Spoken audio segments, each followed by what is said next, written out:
யார்? இசைஞானி இளையராஜா. இசைஞானி இளையராஜா சாரோட படத்துல பயோபிக்ல அவரோட வாழ்க்கை வரலாறு தனுஷ் சார் பண்றாரு. எப்படி இருக்கு? அவருக்கு என்ன தகுதி இருக்குன்னு அவர் நடிக்கிறாருன்னு எனக்கு ஒன்றும் தெரியல. அவர் என்னங்க நடிப்பில் வேணுமா நடிச்சிட்டு இருக்கலாம், ஒன்றும் பிரச்சனை இல்லை. அதுக்காக அவன் இசைஞானியோட வாழ்க்கை வரலாறு தூக்கி இவர்கிட்ட கொடுக்குற அளவுக்கு இவர் ஒன்றும் பெருசாக ஒன்றும் சாதிச்சு தள்ளி. இசைஞானி இளையராஜா தலைவரை வேணாம், உங்கள் பயகரிப்பில் வேறு ஏதாச்சும் நடிக்க வைங்க, தனுஷ்ட கொடுக்க வேணாம். அதெல்லாம் சாரி தனுஷ் சார், கண்டிப்பாக நீங்கள் நடிக்காதீங்க, நடித்தா நல்லா இருக்காது. நீங்கள் வேறு கேரக்டர் இருக்குல்ல, இந்த 3 VIP, துள்ளுவதோ இளமை, அந்த எல்லாம் 18+ மூவி இருக்குல்ல, அது மாதிரி நீங்கள் நடிச்சுட்டு அது மாதிரி ஃபேன்ஸ் சம்பாதிச்சுட்டு போங்க தயவு செஞ்சு. அதுக்கு அப்புறமேட்டு ஒரு ட்ரெண்டுக்கு வந்த ஒரு நடிகரை போய் பயகரிப்பில் நடிக்க வைக்க சொல்கிறீங்க, அவருக்கு என்ன ஒருத்தருக்குன்னு தெரியல. கண்டிப்பாக தமிழ் இண்டஸ்ட்ரியில் இப்போ அவர் ஸ்க்ரீன் பிளே எழுதுறாருல, அவர் சார் கமல் சாரே நடிக்கலாம். அவர் அந்த அளவுக்கு ஒரு ஒரு இது இருக்குன்னா, ஒருத்தருக்குன்னா ஒரு எக்ஸ்பீரியன்ஸு ப்ளஸ் வந்துட்டு ஒரு ஆக்டிங்கில் ஒரு நாலேஜ் இருக்கிற ஆள் நடிச்சாருன்னா எனக்கு கொஞ்சம் நல்லா இருக்கும். வேர்ல்டு லெவல் இளையராஜாவோட பயோபிக்ல தனுஷ் சார் நடிக்கிறாரு. எப்படி நான் எதிர்பார்க்குறீங்க அந்த படத்தை? யார்? இசைஞானி இளையராஜா. இசைஞானி இளையராஜா சாரோட படத்துல பயோபிக்ல அவரோட வாழ்க்கை வரலாறு தனுஷ் சார் பண்றாரு. எப்படி எதிர்பார்க்குறீங்க? அவருக்கு என்ன தகுதி இருக்குன்னு அவர் நடிக்கிறாருன்னு எனக்கு ஒன்றும் தெரியல. தனுஷ் அவர் எனக்கு தெரில. எனக்கு அவர் ஒரு நடிக்கிறது அவ்வளோதானே. அது இசைஞானி அவரோட பயோபிக்ல நடிக்கிற அளவுக்கு இவர் என்ன சாதிச்சான்னு தெரியலையே. ஏன்னா அது செட் ஆகாதுன்னு நினைக்கிறீங்க? ஏன்? இல்லை இவருக்கு அந்த அளவுக்கு ஒர்த்து கிடையாதுங்க. இவர் என்னங்க நடிப்பில் வேணுமா நடிச்சிட்டு இருக்கலாம், ஒன்றும் பிரச்சனை இல்லை. அதுக்காக அவன் இசைஞானியோட வாழ்க்கை வரலாறு தூக்கி இவர்கிட்ட கொடுக்குற அளவுக்கு இவர் ஒன்றும் பெருசாக ஒன்றும் சாதிச்சு தள்ளி. என்ன அவர் பண்ணுறாரு ஒன்றும் இல்லை. இசையிலே எதுவும் பண்ண மாதிரி எனக்கு தெரில.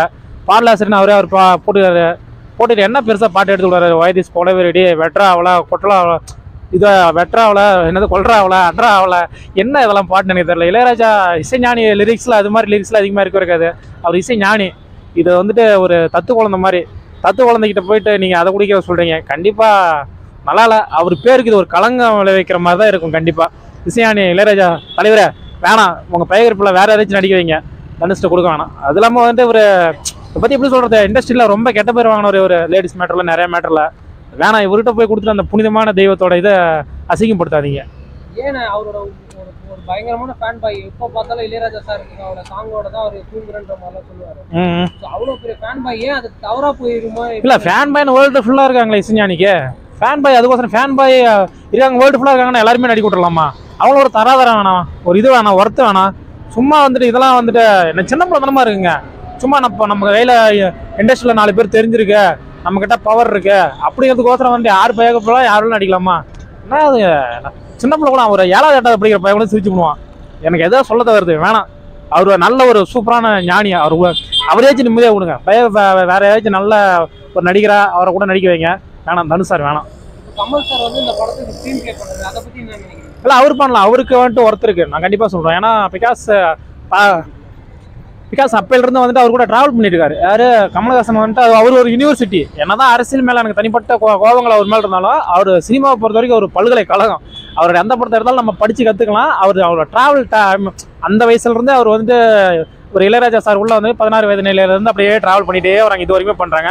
அவருக்கு ஒர்த் இருக்குது, அனுபவம் எக்ஸ்பீரியன்ஸ்லாம் இருக்குது, எல்லாமே பண்ணலாம். நேற்று வந்து ஒரு என்ன சொல்கிறது எனக்கே தெரியல. ஒரு 2000க்கு அப்புறமேட்டு ஒரு ட்ரெண்டுக்கு வந்த ஒரு நடிகரை போய் பயகரிப்பில் நடிக்க வைக்க சொல்கிறீங்க, அவருக்கு என்ன ஒர்த் இருக்குன்னு தெரியல. கண்டிப்பாக வேணாம். அவருக்கு கலங்க தான் வரும். உலகநாயகன் ஸ்க்ரீன் பிளே பண்ணுறது ரொம்ப ஐ எம் வெரி ஹாப்பி. அவருக்கு ஒர்த் இருக்குது. ராஜா சார் பாடல்கள்ல இந்த ஆல்பம் ரொம்ப பிடிக்கும். எந்த படத்தோட ஆல்பம் எனக்கு இந்த நிலவுகள் படத்தில் வர சாங் மனித இருந்து அது சூப்பராக இருக்கும், பிடிக்கும். அன்னைக்கு ஃபஸ்ட்டு மூவியே எல்லா பாட்டுமே எனக்கு பிடிக்கும். ஃபர்ஸ்ட் மூவிலிருந்து எப்போ சோகமான பாட்டாக இருந்தாலும் சரி, அந்த விஜயகாந்த் சாரோட காம்பினேஷன்லாம் ரொம்ப சூப்பராக பண்ணியிருப்பாரு. அந்த வைதேகி காத்திருந்தாலும் அந்த மூவி இதெல்லாம் எனக்கு ரொம்ப பிடிக்கும். மோகன் சாருக்கு எல்லாமே ஹிட்டாக கொடுத்துருப்பாரு, முரளி சாருக்கு ஹிட்டாக கொடுத்துருப்பாரு. அவர் ஹிட்டு கொடுக்காத ஆளே கிடையாது. அவர் பாட்டுக்காகவே படங்கள் ஓடின எவ்வளோவே இல்லை, நான் சொல்ல தேவையில்ல. முக்கியமாக என்னோட ஃபேவரட் நம்ம ராமராஜன் மக்கள் நாயகன், அவர் எனக்கு ரொம்ப பிடிக்கும், உண்மையிலே பிடிக்கும். கலாய்க்கிறதுக்காக சொல்ல உண்மையிலே எனக்கு ராமராஜன் ரொம்ப பிடிக்கும். அவரோட எல்லா படங்களுக்குமே இளையராஜா சூப்பராக கொடுத்துருப்பாரு. அது அவர் வந்துட்டு அவரோட பாடல்களுக்காகவே நிறைய பேர் ஹிட்டானவங்க இருக்காங்க. அந்த காலத்துல இருந்து இந்த காலமே. இப்போ தாரத்தப்படையில் ஒரு சாங் வந்துச்சு, அந்த சாங் எனக்கு ரொம்ப பிடிக்கும்.